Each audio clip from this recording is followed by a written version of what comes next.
সব কথা বলা হয়ে গেছে, মঞ্চ প্রস্তুত, সমস্ত কিছু রেডি। এখন আর নতুন করে পুরনো কথার বলার কিছু নেই। বিশ্বের সেরা দুটি দল র্যাঙ্কিংয়ের 1 এবং 2 মুখোমুখি হচ্ছে the greatest show on earth, FIFA football বিশ্বকাপের 24তম আসরের ফাইনালে, আর্জেন্টিনা ভার্সেস স্পেন। এবং সেই ম্যাচ নিয়ে আজকে আসলে আমি বেশি কিছু বলবো না, আজকে আমি শুধু শুনবো, কারণ আমাদের সঙ্গে আছেন যথারীতি আপনাদের প্রিয় অতিথি। সবাইকে স্বাগত জানাচ্ছি ঢাকা ফ্ল্যাশ ওয়ার্ল্ড কাপ ক্রেজে, এবং একই সাথে স্বাগত জানাচ্ছি হাবিবুর রহমান আপনাকেও।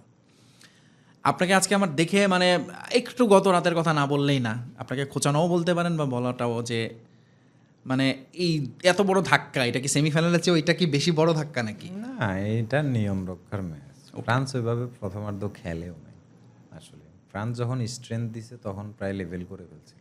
ইয়া ফ্রান্স কিন্তু স্ট্রেংথ দেয়ই নাই এই ম্যাচটাতে ফার্স্ট হাফে বলতে গেলে। হ্যাঁ, আর এমবাপ্পেকে নামাই নাই শুরুতে।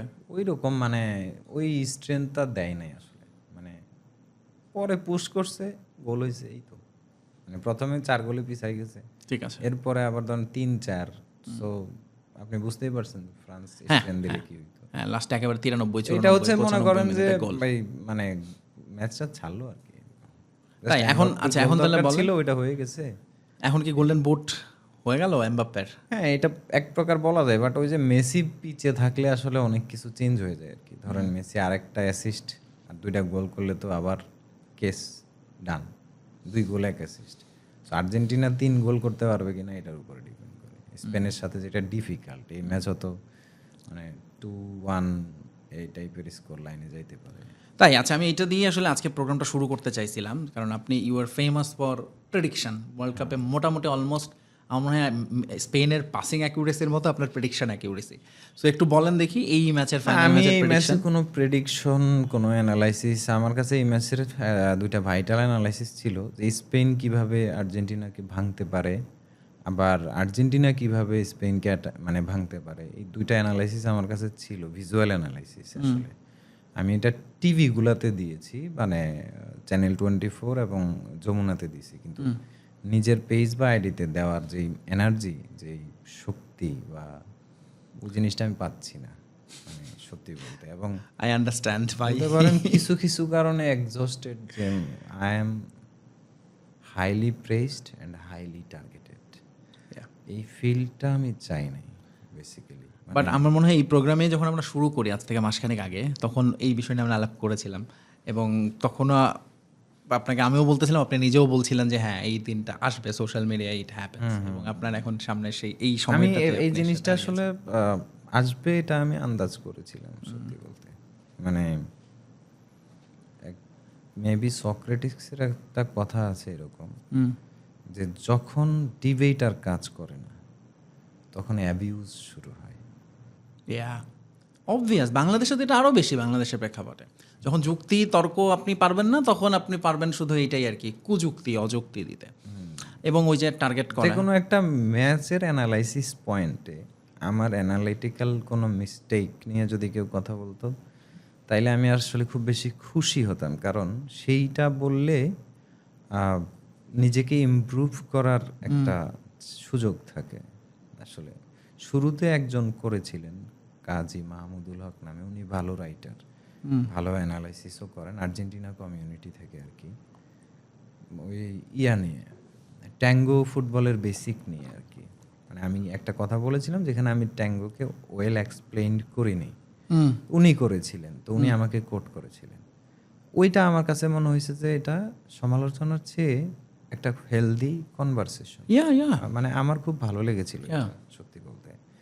কিন্তু এরপরে ধরেন সবচেয়ে কষ্টের ব্যাপার হচ্ছে যখন অনেক ইয়াঙ্গার ছিলাম, অনেক ইয়াঙ্গার, 2017 ব্যাপার। ওই সময় হচ্ছে এমনি মানুষ ফটোগ্রাফি করতো না, শখের ফটোগ্রাফি। তো ধরেন ওই যে সিগারেটের পোজ দেওয়া একটা ছবি, আচ্ছা, ওইটাকে ধরেন পোক করে বের করে এনে খুঁচিয়ে ধরেন এই গাঞ্জাখোর ভাইটি হ্যান ত্যান, মানে পার্সোনাল এটা যত প্রকারের থাকে।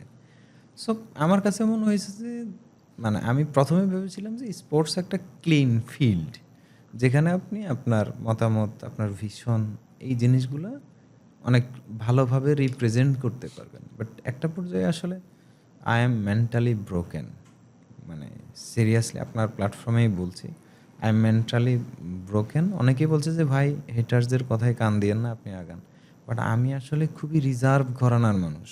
I know. মানে আমি নিজের জগতে পড়ে থাকতে খুব পছন্দ করি। হ্যাঁ হ্যাঁ, এই যে আমি তো আপনার সঙ্গে আমার এতদিন ধরে আমি প্রোগ্রাম করছি, হ্যাঁ। কথা বলছি, বাট স্টিল আমার মনে হয় যে মানে আপনাকে আমি এখনো ওপেন বুক পাই নাই আসলে। মানে আমাকে নিয়ে খুব বেশি মাতামাতি হোক এটাও যেমন চাই না, আবার খুব বেশি ইয়া হোক। আচ্ছা, আপনি নিজে থেকে বললেন, বাট আমি এই প্রশ্নটাই করতাম যে আপনি এগুলোর জন্য আপনি ইউ আর ডাউন, মানে কেন? মানে আপনার এইটুকু তো মানসিক জোর থাকা দরকার। আমার মানসিক জোর মেলা, সত্যি বলতে আমি বলি মেলা মানে অনেক মেলা। হ্যাঁ। কীরকম ধরেন আমার প্রচুর প্রেশার, প্রচুর চাপ, আই ক্যান স্লিপ ওয়েল, মানে এনি কাইন্ড অফ প্রেশার। মানে আমি যখন রাত 11টা বা 12টায় ফিক্স করি যে এখন থেকে আসলে দুনিয়া বন্ধ, I can close all the doors, এবং এরপরে সাথে সাথে আমি ঘুমাই যেতে পারি। আমি কি করি, ধরেন ম্যাচ ডে যখন থাকে ক্লাব সিজনে, আমি কিন্তু 9টায় ঘুমাই যাই, কারণ খেলা থাকে 2টায়, হ্যাঁ। 1টায়। তো 9টায় ঘুমাই, 1টায় উঠে খেলা দেখে ইমিডিয়েট মোমেন্টে আবার ঘুমাই যাই। আচ্ছা। সো এইটা মানে এটা আমার প্রবলেম না, প্রবলেম হচ্ছে সামহাউ ধরেন ফ্যামিলি বা আদার্স বিষয়গুলোর উপরে যখন আক্রমণ আসে। কিন্তু আপনার ফ্যামিলি তো খুব সাপোর্টিভ, আমার মনে আছে, বা আপনি বলছিলেন যে আপনার হ্যাঁ, পরিবারও বলছিল যে আপনাকে একটু, আপনি যেহেতু রিজার্ভ ধরনের, বেশি এক্সপোজ না হতে, সো তার মানে হচ্ছে তারা আপনার পাশে আছে তো। হ্যাঁ, আমার ফ্যামিলি অলওয়েজ আমার পাশে থাকে।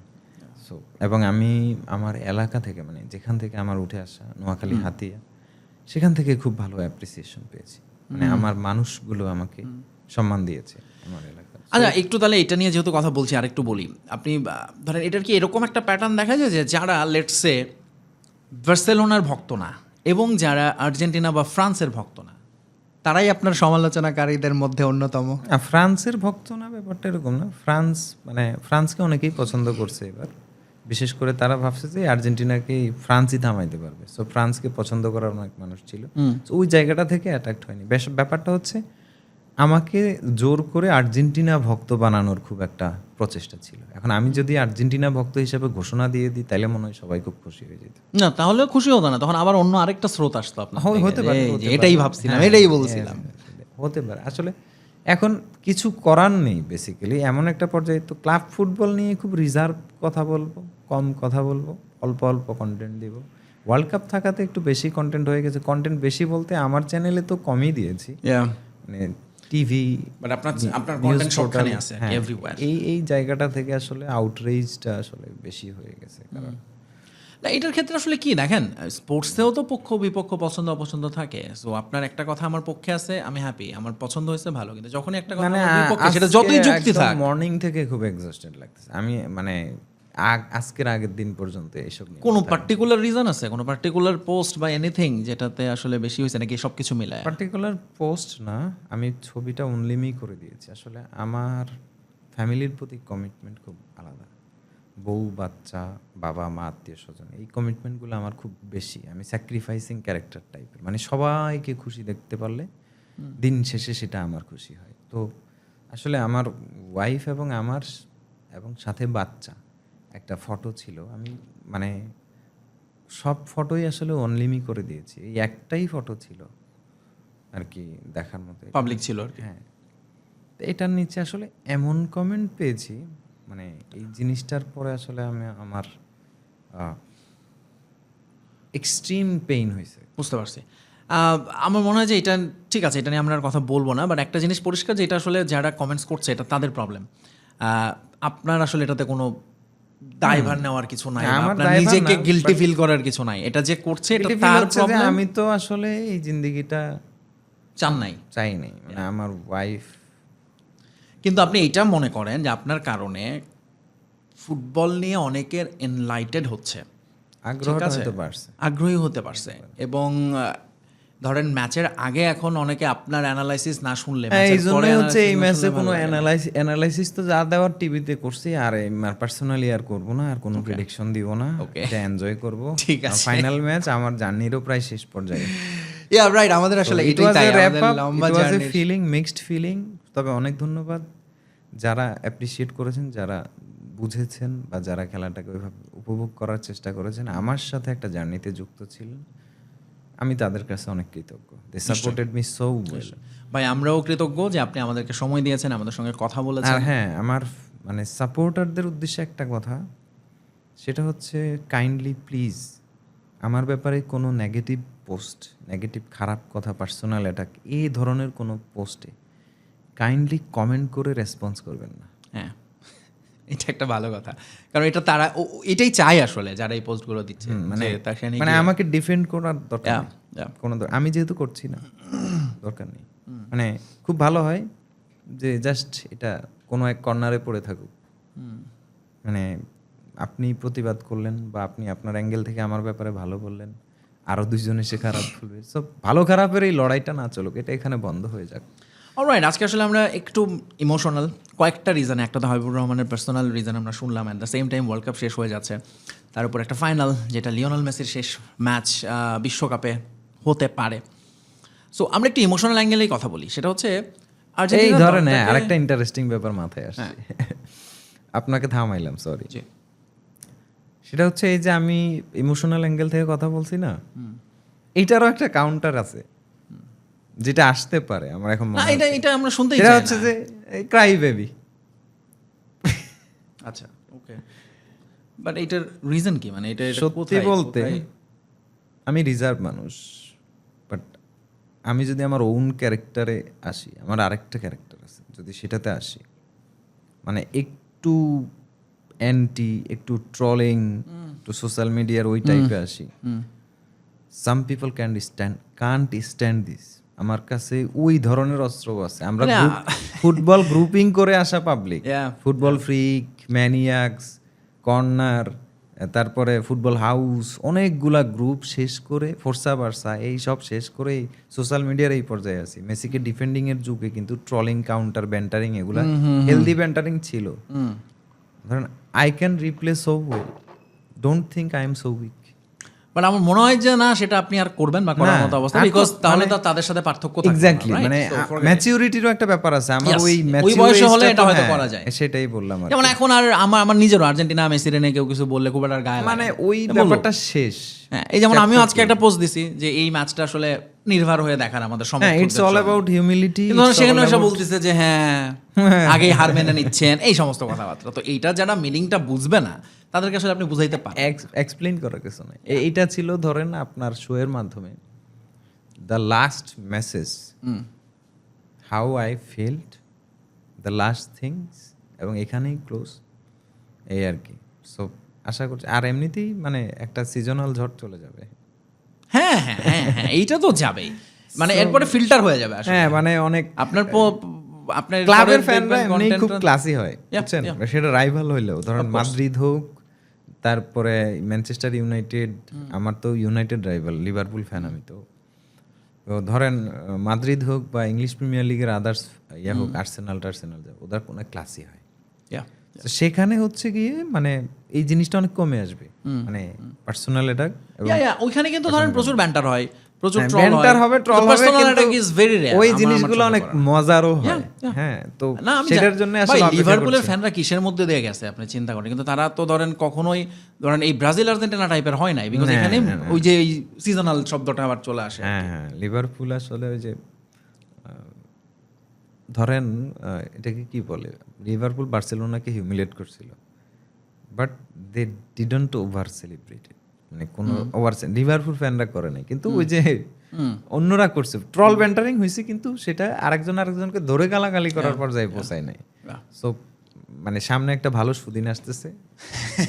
ওকে, বাট আমরা একটু ফাইনাল নিয়ে কথা বলতেই হবে। আমরা একেবারে টপিক থেকে অনেক দূরে চলে গেছি, বাট আমি শিওর আপনার দর্শকরাও শুনতে চাই এই ম্যাচের অ্যানালাইসিস। আসলে অনেক রকমভাবে আপনি করেছেন, আমরা করেছি, কথাবার্তা বলেছি, বাট আমি চাচ্ছিলাম যেহেতু একটু ইমোশনাল অ্যাঙ্গেল নিয়ে কথা বলতে। সেটা হচ্ছে আমার কাছে আগাগোড়া আর্জেন্টিনা দলটাকেই একটু ইমোশনালি মনে হয়। আপনি দেখেন স্কালোনি গোলের পর সে সেলিব্রেট করে না, কিন্তু সে কাঁদে।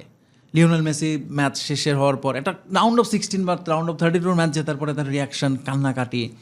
সো এই যে এটা আর্জেন্টিনার একটা পাওয়ার, কিন্তু একই সাথে কি কখনো আপনার মনে হয়েছে এটা একটা উইকনেস? ধরেন লাইক আ টিম এগেনস্ট স্পেন। মাঠে উইক থাকে না তো, পরে উইকনেস আসে। আচ্ছা, আরেকটা ব্যাপার হচ্ছে ধরেন Argentina played every game like a final, so this will be the ultimate push okay, so এই জায়গাটা থেকে আপনি Spain tactically, Spain situationally, Spain all the aspect, every angle, midfield, attack, full backs, on every side, Spain is a great side. Spain can beat Argentina. 10 match খেললে এই দুই দল ধরেন 7 ম্যাচই স্পেন জিতবে, আর 3 ম্যাচ জিতবে আর্জেন্টিনা। বাট সেই ম্যাচগুলো কোনটা? ওয়ার্ল্ড কাপ ফাইনালের মতো ম্যাচ। এই আসরে আমি বলবো যে ওই 3 ম্যাচের এক ম্যাচ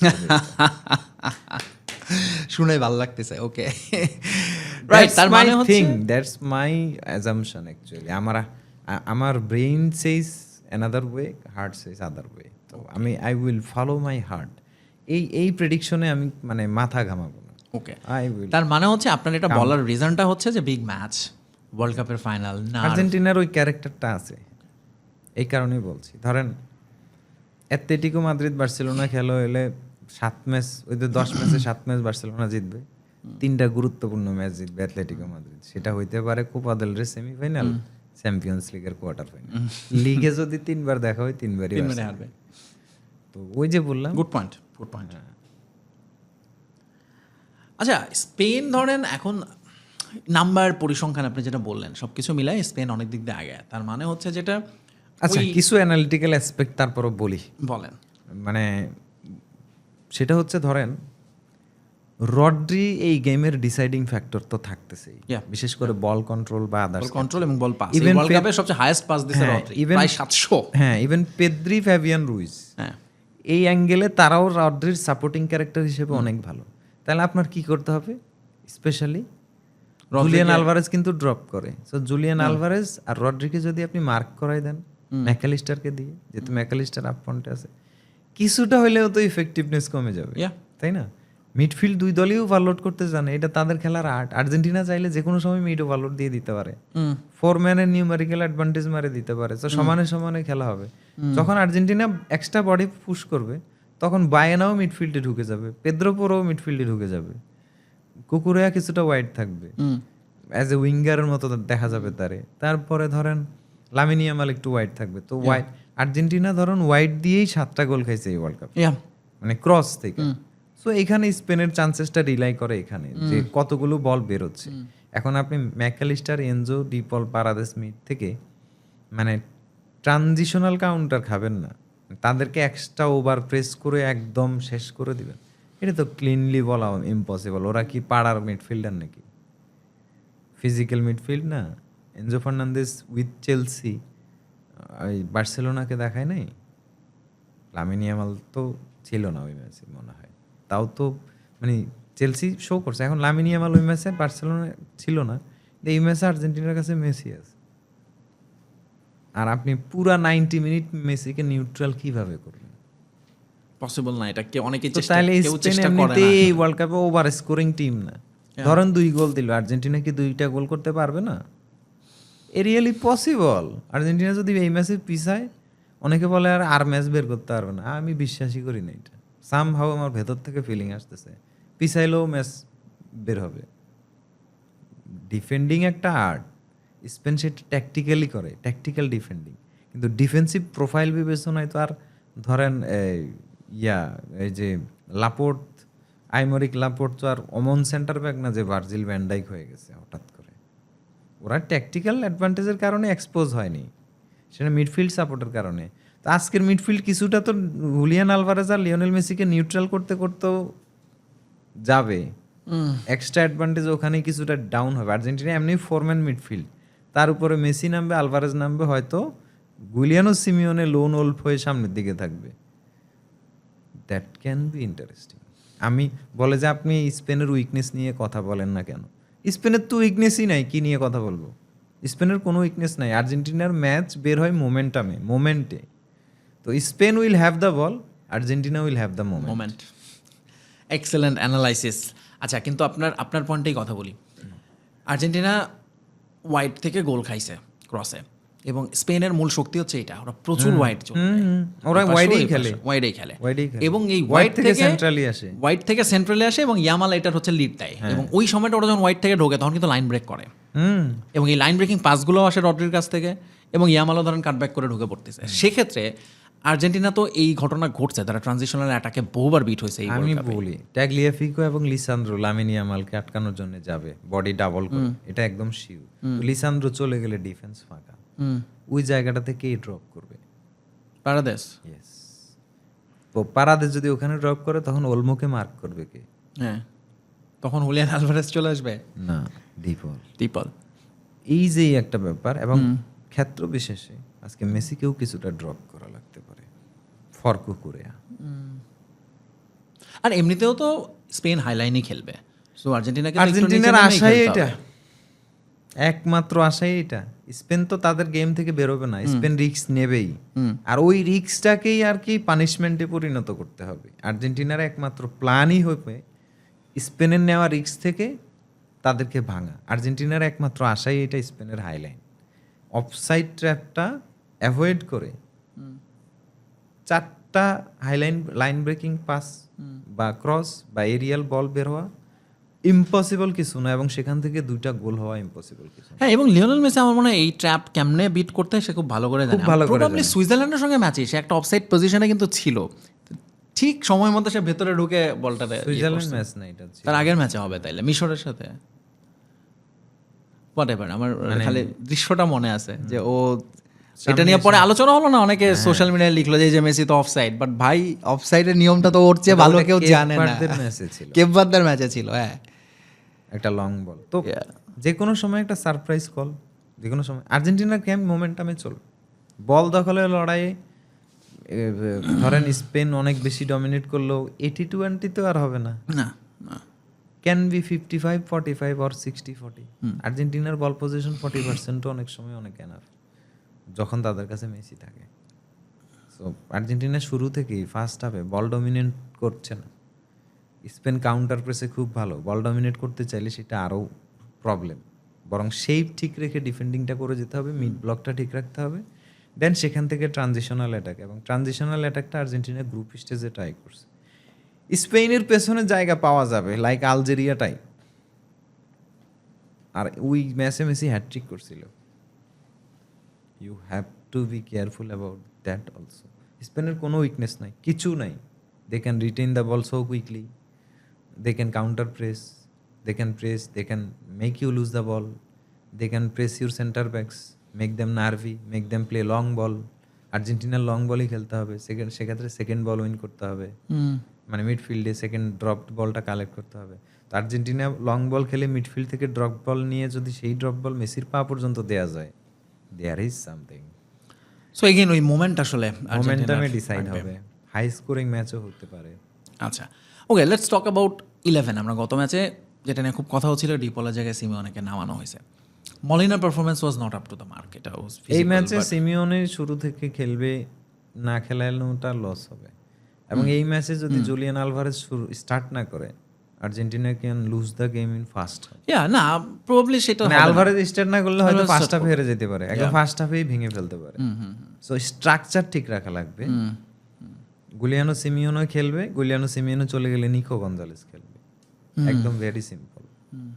সো এই ম্যাচে আসলে ডিসাইড হবে মিডফিল্ডে পারাদেশ সরে গিয়ে হয়তো ডিপল আসতে পারে। ডিপলের স্টার্ট করার চান্সটা এখন আমি ওভাবে দেখছি না, বাট আর্জেন্টিনা যদি প্রপার মিড ব্লকের চিন্তা করে তাহলে সিমিওনোকে স্টার্ট করাবে না, যেটা একটা ফার্স্ট হাফে এগিয়ে যাওয়ার চিন্তা যদি না থাকে। ফার্স্ট হাফে এগিয়ে যাওয়ার চিন্তা থাকলে সিমিওনে আসবে। আর নার্ভ মেনটেনেন্স, প্রেশার হ্যান্ডেল, এক গোলে আগায় যাওয়ার পরে আবার সমতায় ফেরার পরে আবার আর্জেন্টিনা যেভাবে ধরে রাখা, বা এক গোলে লিড নিয়ে পরে 2 গোল বটল করার পরে আবার ফিরে আসা, এই টাইপের মোমেন্টামের উপরেই গেছে আর্জেন্টিনার এই বিশ্বকাপ। হারতে হারতে আবার ফিরে আসা, মানে সবচেয়ে ইফেক্টিভ জিনিসটা হলো সেট পিস আর এরিয়াল ক্রস। তো এই জায়গাটাতেই স্পেনের প্ল্যানিং থাকবে। এবং স্পেনে এই ওয়ার্ল্ড কাপে একটা গোল খাইছে, সেটা এই রিয়েল সিচুয়েশন থেকেই খাইছে। এবং পর্তুগাল নিয়ারলি গোল স্কোরিং জায়গায় যতবারই আসছে সেটা এই রিয়েল সিচুয়েশন থেকেই আসছে। Good Argentina has to go aerial, যা হ্যাজ টু না, মানে অপশনই এরকম, মানে লাইন ধরে ভেঙে একদম খেলে খেলে পাসিং করে স্পেনের বক্সে যায়, বক্সের ভিতরে স্পেস খুঁজে নিয়ে শট নেবে, এই জিনিসটা খুবই মিরাকেল হবে। তার মানে বেসিক্যালি মেসি যেটা শেষ দিকে করে সেটা কি আজকে একটু আর্লি সে করতে পারে, রাইট ফ্ল্যাঙ্কে চলে যাওয়া, ক্রস দেয়া। হাইড্রেশন ব্রেকের পরের 10 মিনিট এবং সেকেন্ড হাইড্রেশন ব্রেকের আবার পরের 10 মিনিট, এই সময়ের মোমেন্টামগুলো আর্জেন্টিনা পিক করতে পারে। বাকি সময় স্পেনকে যদি গোল স্কোরিংয়ে নিউট্রাল রাখা যায়, আর্জেন্টিনা গোল স্কোরিংয়ে নিউট্রাল রাখতে হলে আসলে পর্তুগাল গেমটাকে স্টাডি ম্যাটেরিয়াল হিসেবে নেওয়া উচিত। ধরেন ভিতিনহা, জোয়াও নেভেস এবং ব্রুনো ফার্নান্দেস, এদের কম্বাইন্ড মিডফিল্ডের কাছে Spanish midfield was not dominating, মানে অতটাও ডমিনেটিং লাগে নাই। জাস্ট একটা মোমেন্টে ম্যাচ ডিসাইড হয়েছে, সাব আসার পরে ফেরান তরেস এবং মিকেল মেরিনোর একটা মানে পজিশন সোয়াইপিং মুভমেন্ট থেকে দানি ওলমো, রড্রি, এই চারজনের কম্বিনেশন ওই গোলটা আসছিল। সেটা পর্তুগাল ডিফেন্সের একটা কমিটমেন্ট, ভুল কমিটমেন্ট ছিল যে সামনে যাইয়ে ফেরান তরেসকে চার্জ করতে গেছে, বল বেড়ে গেছে। লাইন মেনটেন করলে স্পেনে লামিন ইয়ামাল আর দানি ওলমো ছাড়া তো ওই লাইনের খুব ভালো ড্রিবলার নাই যারা একদম ড্রিবলিং করে 1-on-1 বল নিয়ে চলে আসে। বায়না বা আরজাবাল এটা করে না। সো এই জায়গাটা থেকে হচ্ছে আপনার লাইন এবং শেপ এটা মেনটেন করতে হবে। আর্জেন্টিনা এই জিনিসটা খুব ভালো মেনটেন করে। আর্জেন্টিনার ক্রসের ক্ষেত্রে একটু উইকনেস দেখা গেছে, সো এই জায়গায় অনেক বেশি পিন পয়েন্ট ক্রস আসতে দেওয়া যাবে না, ক্রসগুলো ব্লক করতে হবে। তো এই ক্রস ব্লক করার ক্ষেত্রে ফুল ব্যাকদের বিষয়ে টাগলিয়াফিকোর ব্যাপারে কিছুটা মানে থাকতে পারে। এবং আর্জেন্টিনা প্রচুর কর্নার কনসিভ করবে, কিন্তু কর্নার থেকে তো খুব একটা গোল খায় না, সো ওই একটা ব্যাপার তো আছে। আর হাইটও আসলে খুব একটা অ্যাডভান্টেজ বা ডিসঅ্যাডভান্টেজ, ফিজিক্যাল অ্যাসপেক্টটা তো আর্জেন্টিনার কাছেই পক্ষে আছে। স্পেনের উইকনেস নাই, একেবারেই নাই। They will controlling the game, they will be attacking. তারা বক্সে বারবার অ্যারাইভ করবে, বারবার আসবে, বারবার আর্জেন্টিনা ফ্যানদের হার্টে কম্পন ধরাবে। But finishing wise they are not the top team of this world cup, মানে ফিনিশিংয়ের দিক থেকে। কিন্তু ফিনিশিংয়ের দিক থেকে আর্জেন্টিনাই ওয়ার্ল্ড কাপের সবচেয়ে টপ টিম। সো ওই ব্যাপারটা মাথায় রেখে ধরেন আগাইলে হার্ট সেইস আর্জেন্টিনা।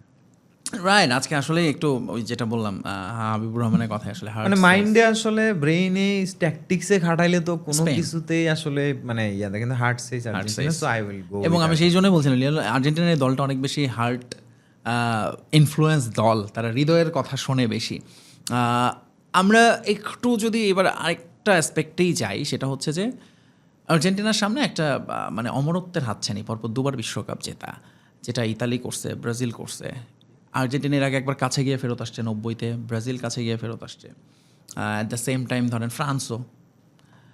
এইটা আসলে এটার মানেটা কি, পরপর দুবার বিশ্বকাপ জেতা, বলেন তো? মানে ব্যাক টু ব্যাক আর কি, মানে এটা একটা বিশাল রেকর্ড না? আর মেসির ব্যাক টু ব্যাক হইলে তো হিস্ট্রির অনেক কিছু পাল্টে যাবে। আর্জেন্টিনারটা হবে modern day back to back, কত বছর আগে হয়েছে, এরপর আর কখনো হয় নাই। So modern day back to ব্যাকের সিগনিফিকেন্স থাকবে অনেক বেশি। এখন ফুটবল অনেক বেশি ক্যালকুলেট, এই যে আমরা এত ট্যাকটিক্স নিয়ে কথা বলি, এসব তো ওই সময় এত কথা ছিল না। এক্স্যাক্টলি। আমি এই পয়েন্টে আরেকটা জিনিস যোগ করি, ওয়ার্ল্ড কাপ ফাইনালের টাই ব্রেকার হয়েছে ইতিহাসে 3বার, এবং 1930 সাল থেকে বিশ্বকাপ শুরু হওয়ার পরে প্রথম টাই ব্রেক দেখছি আমরা 1994 সালে আইসা। এরপরে দেখেন 6-এ হয়েছে, 22-এ হলো। মানে এখন কি এটা কি মনে হয় যে এই ম্যাচে মানে বা এখন আধুনিক ফুটবল কি আসলে একটু ওরকমই হয়েছে যে টাই ব্রেকারের দিকে যাওয়াটা নর্মাল? একটা মাইনাস থট, সেটা হচ্ছে আর্জেন্টিনা যদি এই ওয়ার্ল্ড কাপে একবার টাই ব্রেকারে পড়তে হতো তাহলে হয়তো হারতেও হতো। বিশেষ করে আপনি আর সুইজারল্যান্ড কিন্তু ট্রাইব্রেকারের প্রস্তুতি নিয়েই ছিল। ওরা অলরেডি কলম্বিয়াকে ট্রাইব্রেকারে আউট করছে এবং ওরা ওই প্রস্তুতিতে ভেরি কমফোর্টেবল ছিল। এবং ওই গোলকিপারও কিন্তু ওই প্রিপারেশন ওয়াইজ, মানে সুইসরা আসলে ওই চাই ম্যাচ ড্র করে ম্যাচ ট্রাইব্রেকারে নিতে, তাদের হিস্ট্রিটা ওইভাবেই কথা বলে। সো এর পরের ম্যাচটা ইংল্যান্ডের, যেটা পিকফোর্ডের প্রিপারেশন প্রুভ করে যে they are planning something like this, মানে যে ওয়াটার বোতলটা পাওয়া গেল, মানে আর্জেন্টাইন শিবির হয়তো এটা কল্পনাও করে না ইংল্যান্ড এইভাবে ভাবছে। সো এখানেও একটা সারপ্রাইজ শক হয়ে যেতে পারতো, সেটা যেহেতু হয় নাই। এবং দেখেন এটা মনে হয় উপর দিকের উপরওয়ালারই কানেকশন, ইচ্ছা যে আর্জেন্টিনা ট্রাইব্রেকারে না পড়ুক, ইংল্যান্ড ম্যাচটা রেগুলার টাইমে বের হয়ে যাক, সুইস ম্যাচটারে মানে এক্সট্রা টাইমে বের হয়ে যাক। এই যে ব্যাপারগুলো, আর্জেন্টিনা অনেকগুলা ট্রাইব্রেকার সিচুয়েশনে পড়তে পারতো এই ওয়ার্ল্ড কাপে, পিছন থেকে সমতায় আসার পরেও তো আসলে আবার গোল দিয়ে বের হয়ে গেছে। তো এই সিচুয়েশনটা ফেস করানো হয়তো এই ম্যাচের জন্য জমেছিল কিনা। কারণ দেখেন পর্তুগালকে কিন্তু 90 মিনিটস পর্যন্ত ব্রেক করতে পারেনি, কেপো ভার্দেকেও পারেনি। ডিফেন্সিভ টিমের বিপক্ষে তাদের ডিসপ্লে কিন্তু মানে আর্জেন্টিনাকে স্পেনের সামনে তো ডিফেন্সিভ টিমই মনে হবে। ফ্রান্স তো ডিফেন্সিভ টিম ছিল না, ফ্রান্স হলো অফেন্সিভ টিম। Yeah. এখানেই তো প্রবলেম হয়ে গেছে। এখন স্পেন মানে সুপার ডিফেন্সিভ একটা টিমকে আসলে প্রেজেন্ট মানে টিমের সামনে পড়তে যাচ্ছে এবং সেটা ফাইনালে। আমি আপনি কিভাবে এত তাড়াতাড়ি বলে দিই যে রেগুলার টাইমে স্পেন আর্জেন্টিনাকে 2-3 গোল দিয়ে ম্যাচটা বের করে নিয়ে চলে যাবে? নাও তো হতে পারে, এক্সট্রা টাইমে যেতে পারে। So, ওই যেই একটা পেনাল্টি শুট আউট খেলা হয়নি, সেটা যদি আবার ফাইনালে খেলা হয়ে যায়, সেখানে আর্জেন্টিনারই মানসিক এজ থাকবে যে মানে এবং এই এক্সপেরিয়েন্স পর্যন্ত হ্যাঁ যেহেতু চলে এসেছি, এই জায়গাটা পুরো একটা ব্যাপার আছে। ওকে ওকে, এইবারে আমরা মোটামুটি তো অনেক কিছু নিয়ে কথা বলে ফেলছি, শেষ দিকেই চলে আসতেছি আমরা। এইবার ওয়ার্ল্ড কাপে প্রথমবারের মতো মিড টাইমে একটা এন্টারটেনমেন্টের ব্যবস্থা করছে ফিফা, যেটা নিয়ে এর মধ্যে সমালোচনা হচ্ছে, কারণ আইএফএবির রুলস হচ্ছে 15 মিনিটের ব্রেক, কিন্তু তাদের যে ধরেন শাকিরা, ম্যাডোনা, বিটিএস এরা পারফর্ম করবে এবং সেটা 24 মিনিট যেতে পারে। কিন্তু আপনি বলছিলেন যে এইটাতে এজ থাকবে আর্জেন্টিনার, এটা কিভাবে? আমি এটা বলছিলাম কারণ হচ্ছে ধরেন স্পেন তো শুরু থেকেই ফাস্ট প্রেসিং গেম খেলবে, ফিজিক্যাল অ্যাট্রিবিউটসে যখন আপনি খেলার মধ্যে থাকেন, ব্রেকগুলার সমালোচনা করে কেন দলগুলো? যখন আপনি খেলার মধ্যে থাকেন তখন আপনি ওইভাবে জমে থাকেন, খেলায় থাকেন, ট্যাকটিক্যাল মনোযোগ, না এটা তো সবকিছু আপনার ধরেন ব্লাডের হ্যাঁ মনোযোগ থাকে। ওইভাবে। আবার আপনি ঠান্ডা হয়ে যাবেন, তারপর আবার আপনাকে একটা লং টার্ম পরে এসে মাঠে নতুন করে সবকিছু শুরু করতে হবে। তো স্লো স্টার্ট, নতুন শুরু, এই জায়গাগুলোতে আর্জেন্টিনা একটু কমফোর্টেবল থাকে, মানে প্রেশার যত কমবে তত ভালো। তো এই কারণে আমার মনে হলো যে এই ব্রেকটার ফায়দা মেবি আর্জেন্টিনা নেবে। এখন এটার আবার সমালোচনা হবে, হ্যাঁ এই ব্রেক দিয়ে আসলে স্পেনকে গেম থেকে বাইর করে দেওয়া হলো কিনা, পরে আবার এরকমটাও হইতে পারে। আসলে না এটা সমালোচনা যেটা মেইনলি হচ্ছে আসলে কি বিশ্বকাপের মতো ফাইনাল দরকার ছিল না, আপনার এইটা করতে পারতেন প্রাইজ গিভিং সিরিমনির আগে আপনি আধা ঘন্টা after the final perform whistle, তাই না? আধা ঘন্টা পারফর্ম করান, সবাই মজা নিয়ে দেখবে, কারণ এক দল জিতে গেছে এক দল হারলেও ওই কনসার্টটা মজা নিয়ে অন্তত যারা জিতছে তারা তো সবাই দেখতো। দ্যাটস ট্রু, এটাই হচ্ছে। আচ্ছা একটু দুটো কোচ নিয়ে আর না হলে একেবারে আগে করেন, মানে ম্যাচ শুরুর আগে সিরিমনিটা করে দেন, তাহলেও তো অন্তত তাহলে তো হয়, যেরকম ওপেনিং সেরেমনি যেরকম পুরো বিশ্ববাসীর মধ্যে একটা টান উত্তেজনা ছিল। আসলে এটা মাঝখানে করার আসলে ওই যে আমেরিকান সুপার বলের আইডিয়া, বুঝছেন? ওরা সুপার বলের মাঝখানে এটা করে, তো সো ধরে নিছে ওয়ার্ল্ড কাপও একটা এরকম ফুটবল কিছু একটা করে দিলাম মাঝখানে। আচ্ছা একটু দুটো কোচ নিয়ে শুনতে চাই। আপনি বলছিলেন যে এটা তো অনেকটা গুরু শিষ্যের লড়াই এবং স্কালোনির নাকি আবার গুরু মারা বিদ্যা আছে, সেটা কিভাবে? হ্যাঁ এটা অনেক আগে থেকে আসলে অনেকগুলো এক্সাম্পল আছে, ওইসব দিকে আর ডিপ যাইতে চাই না। ওকে, তো বিষয়টা হচ্ছে দে লা ফুয়েন্তে হলো হাইলি এক্সপিরিয়েন্সড কোচ, মানে একদম ইউথ লেভেল থেকে অনেক, মানে ফুটবলে কিছু কিছু কোচ সায়েন্টিস্ট টাইপের হয় এরকম। বাট আর্জেন্টিনার কাছে স্কালোনি আছে যে স্প্যানিশ স্টাইলটাও জানে, আবার আর্জেন্টিনার কাছে পাবলো আইমার, ওয়াল্টার স্যামুয়েল টাইপের ব্যাপার আছে যারা ভেতর থেকে আর্জেন্টাইন কালচারটা জানে। সো আর্জেন্টিনা যদি স্পেনকে হারাইতে হয়, আর্জেন্টিনা স্টাইল ফুটবলেই হারাইতে হবে। They have to play their game, এখানে আর কোনো নো ইফ বাট নাই। আর্জেন্টিনাকে আর্জেন্টিনার মতোই খেলতে হবে, যেভাবে খেলে আসছে এইভাবে, কারণ স্প্যানিশ এই ফুটবলের জবাবই হচ্ছে ওই ফুটবল যেটা আর্জেন্টিনা খেলে থাকে। সো ফাউল হবে, ফিজিক্যাল ব্যাটেল হবে, টাসল হবে, খেলার রিদম ব্রেক হবে, নষ্ট হবে, বাট মানে ওই একটা সিচুয়েশন ওয়াইজ অনেকগুলো কার্ডও হবে এবং সব শেষ হাসি তারাই আসবে যারা গেম ম্যানেজমেন্টটাকে ওইভাবে নিয়ে যেতে পারবে। এক্সপিরিয়েন্সের একটা ব্যাপার আছে। সো ওভারঅল অ্যাসপেক্টে ধরেন লামিন ইয়ামাল খুব বিধ্বংসী প্লে মেকিং করে ফেলে, তার কিছু করার থাকবে না এবং সেটার অ্যাবিলিটি তার আছে, বাট আদারওয়াইজ ধরেন মানে এবং সেটা জমাও আছে মনে হয় আমাদের অন্যভাবে যদি যেতে চাই, মানে এই ম্যাচটা আসলে যাই হোক না কেন আর্জেন্টিনা ফ্যানদের হারানোর খুব বেশি কিছু নাই। True I agree. 22-এর স্মৃতিটা এখনো তাজা, এখন পর্যন্ত এই ম্যাচটা বিশ্ব চ্যাম্পিয়ন এই ওয়ার্ল্ড কাপে তো মেসি এবং আর্জেন্টিনা যা করতেছে সব বোনাস আমি মনে করি। তো হারানোর কিছু নাই, কষ্টের কিছু নাই। আপনার হয়তো এতদিন ধরে কষ্টে থাকা আপনার অপোনেন্ট বা আপনার রাইভাল হয়তো আপনাকে সামান্যতম ট্রলের একটু সুযোগ পাবে, অ্যাকসেপ্ট ইট। আচ্ছা আমরা এই আলোচনা শেষ করব লিওনেল মেসিকে দিয়ে। জি, মেসির তো অ্যাকচুয়ালি যেটা বলা হচ্ছিল তার তো নতুন করে প্রমাণের কিছু নাই এবং গোট ডিবেটও প্রায় জবনিকা টেনে দিয়েছেন। বাট একটা হচ্ছে বিষয় ছিল যে আচ্ছা হঠাৎ করে দেখা গেলো গোল্ডেন বুট নাই তার, এবার একটা ভালো অপরচুনিটি ছিল, স্টিল আপনি বলছেন আছে, but but at the same time আজকে স্পেনের সঙ্গে বিশ্বকাপ জেতার চার বড় কিছু তার হতে পারে না এসব গোল্ডেন মেসি বুট, এখন আর ওই সেখানেও জিনিস কি নিয়ে- মেসি আসলে তো মেইন এমবাপ্পে একটা ভালো কাজ করছে, যে 2টা গোল করছে, ওই আর্জেন্টিনা প্লেয়ারদের মাথায়ও একটা ইয়া থাকতো যে তারা golden boot জেতাইতে হবে। মেসিকে দিয়ে করাইতে হবে।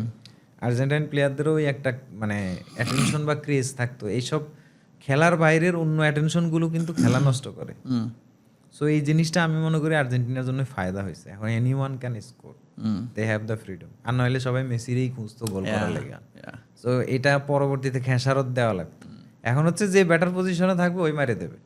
সো এই যে ব্যাপারটা, এখন আর মেসিও ওই গোল্ডেন বুটের হিসাব আর করবে না। বল তো সে এমনিই নিশ্চিত জিততেছে, মোটামুটি নিশ্চিত So, বলা যায়, মানে টানা 3টা গোল্ডেন বল, এটাও আসলে হিস্ট্রিতে নাই। হ্যাঁ, তো এটাও একটা মানে ওইটা যেহেতু কনফার্ম হয়ে গেছে, হ্যাঁ। ওইটার প্রেশার শেষ। Yeah.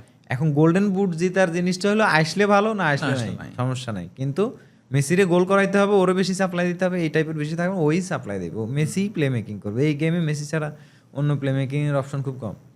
এনজো আপনি কি ফার্নান্দেজ হয়তো দুই মেসিকে- একটা লাইন ব্রেক করে আলভারেজকে ফ্রি করতে পারে, একটা লং বল, এই টাইপের কিছু ব্যাপার যাবে। সো এই ম্যাচে মেসি সে আলভারেজের গোল স্কোরিং পসিবিলিটি অনেক হাই। Yeah right right. আপনি কি মেসিকে বিদায় জানাতে প্রস্তুত? ইয়েস, ইন মাই মাইন্ড, মানে যাই হোক, হেরে গেলেও প্রস্তুত, জিতলেও প্রস্তুত, এরপরে আর আসলে দরকার নেই। লিগাসি, হিস্ট্রি শেষ, লিগাসিও শেষ, আর কি দরকার?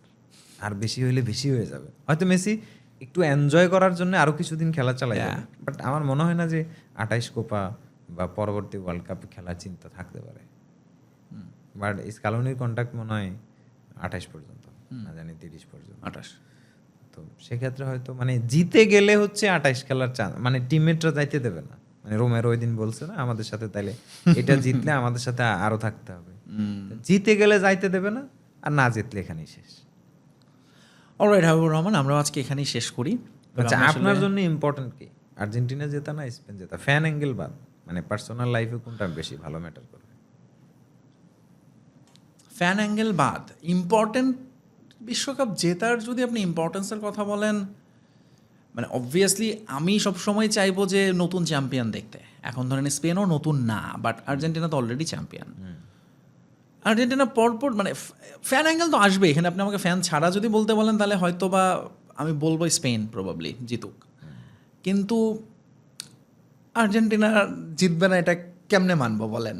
সেটাই, মানে আপনারা দিন শেষে মানে লোভ করার কথা ছিল না, এই World Cup এ কোনো লোভ, দিন শেষে ফাইনালে এসে আপনারা একবার কট্টর লোভী হয়ে একদম গেলেন। ভাই, একদম ভাই। এই গালে এত দূর আনছে কেন? সেমিফাইনালে বাদ পড়তো, কোয়ার্টার ফাইনালে বাদ মানে ওই পড়তো। তো ওই যে আপনারা ওই যে মানে ওই গড গ্রেসটাকে এখন আপনাদের লোভের পর্যায়ে নিয়ে চলে গেছেন। বাট মানে হারলে সিরিয়াসলি উপরওয়ালার একটা প্ল্যান থাকে, হারলে মনে হয় না আর্জেন্টিনা ফ্যানদের খুব বেশি কিছু। আমি অনেক সেটাই বললাম, কষ্ট পাবো না, অত আমি কষ্ট অনেকের পাবো না। সাথে আসলে দেখছি, অনেকের মাইন্ডও ওটা নিয়ে অনেক কথাও বলছে, আমি প্রায়ই দেখছি। আশা হাই, কিন্তু আশাহত হইলেও মানে ব্যথা পাবে না, কারণ দে হ্যাভ দ্য থিং, রূপকথা শেষ। তবে ফুটবলের স্বার্থে না, but the beauty of world cup আসলে সেখানে আমার মনে হয় যে, যেমন এবার যদি ইংল্যান্ডও ফাইনালে আসতো, চ্যাম্পিয়ন হইতো, আমি ভালোই লাগতো, আমার কষ্ট পাইতাম না। বিউটি অফ ওয়ার্ল্ড কাপ হয়তো যদি এবার ফ্রান্স ফাইনালে আসতো, কারণ তারা বা কাতারটা হারছে, ফ্রান্স ফাইনালে এসে যদি জিততো, এটা হয়তো বিউটিফুল এন্ডিং। খুবই দেশমের লাস্টটা খুবই ভালো হইতো। না, এবং ফ্রান্স as a- অলরেডি 2টা ফাইনাল খেলছে, একবার চ্যাম্পিয়ন একবার রানার্স আপ, শেষ। না, Let's তারপরেও wait. কারণে দে Let's wait আরো কিছুদিন। হ্যাঁ, of course. এমন একটা টিম, সবাই ফাইট করছে। তার ঠিক, কিন্তু এমন একটা টিম আসলে মানে হ্যাঁ, এইটাই তো চ্যালেঞ্জ ওয়ার্ল্ড কাপের, semi-final ধরেন যে থেকে চলে যাওয়াটা ওইটাই এখন তো একটা পর্যায়ে চ্যালেঞ্জ, ইনজাস্টিস ফিল হচ্ছে। এইটাই তো চ্যালেঞ্জ যে আপনি আবার ধরেন এই যেমন আর্জেন্টিনার অনেক এবং বছর হ্যাঁ, লাগছে ধরেন এখন ব্রাজিলের আর্জেন্টিনাকে অনেকে মানে আর্জেন্টিনার উইনিং চান্সটা স্পেনের সাথে অনেকে বেশি দেখছে, কিন্তু ফ্রান্স হলে উইনিং চান্সটা অনেকে আরো কম দেখতো, গতির কাছে বা অন্যান্য এক্সপেক্টরে আরো কম দেখতো, এবং ফ্রান্সের উইনিংটা তখন অনেক বেশি জাস্টিফাইড মনে হইতো।